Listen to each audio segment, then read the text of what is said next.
The letter arrives on a Tuesday. Plain envelope. Your name in the window. You already know what it is. You are 64 years old. You have worked for 40 years, and you are afraid to open this. The pension statement. You know the number inside. You calculated it 6 months ago on a Sunday night and could not sleep after. £14,200 a year, after 40 years of work. That is what you will have to live on. Not because anything went wrong, because nothing did. You simply never started. This is what doing nothing looks like. Not a disaster, just a Tuesday 40 years later. We are going back 40 years, to the moment before it was too late to change any of this. Manchester, 2009. You are 24 years old. You have just started your first real job, $22,000 a year. After tax, about $1,400 a month. It is enough, barely. Your colleague Marcus sits 2 desks away. Same job, same salary. You will check back on Marcus several times in this story. Marcus opens a stocks and shares ISA. That same week, he puts in £50 a month. That is all. You know about ISAs.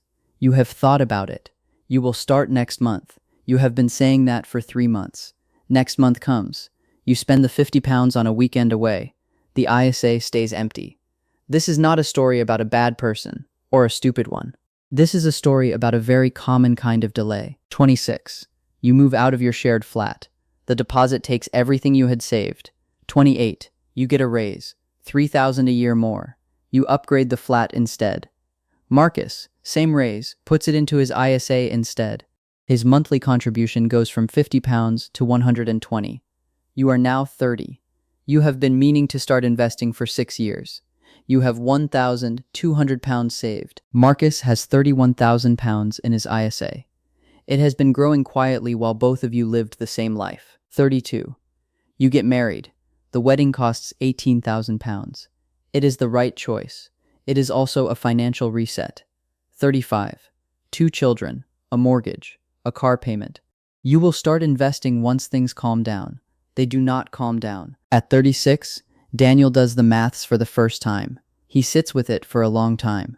If he starts now, at 36, and invests £300 a month until 65, he will have $219,000. If Marcus continues at his current rate until 65, he will have $840,000. £620,000.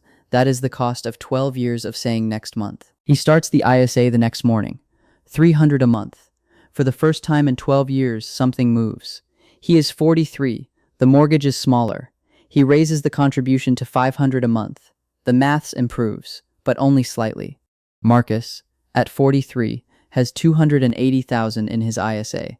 He has not thought about it obsessively. He just kept the direct debit running. At 50, Daniel has $92,000 in his ISA. It is real money, but it is not enough. Marcus at 50 has $410,000. Their salaries are identical. Their lives are almost identical. One direct debit started at 24. That is the entire explanation. 55. The children are grown. The mortgage is almost paid. For the first time in 30 years, Daniel has real disposable income. He maximizes his ISA allowance every year for the last decade, $20,000 a year. It is too late to close the gap. But it is not too late to matter. At 62, Daniel has $241,000 in his ISA. Marcus has $780,000. Marcus retires at 63. He tells Daniel over lunch, "It is not a cruel conversation. It is just information." Daniel keeps working. He likes his job. But he keeps working because he has to. Those are different things. Let us run the numbers cleanly. Marcus invests £50 a month from age 24. He increases it as his salary grows. Over 41 years, Marcus contributes a total of £146,000 of his own money. The investment returns add $694,000. Daniel contributes a total of £162,000, more than Marcus. But he starts 12 years late. His returns add only $78,000. Daniel contributed more money and has less than a quarter of Marcus's outcome. Compound interest does not punish laziness. It punishes lateness. This is not about being rich. It is about the difference between working because you choose to and working because you have to. Back to the kitchen. Tuesday morning. The envelope is still on the table. He opens it. £241,460, plus his state pension, combined, just under $30,000 a year. It is enough, not comfortable, enough. He will not go hungry.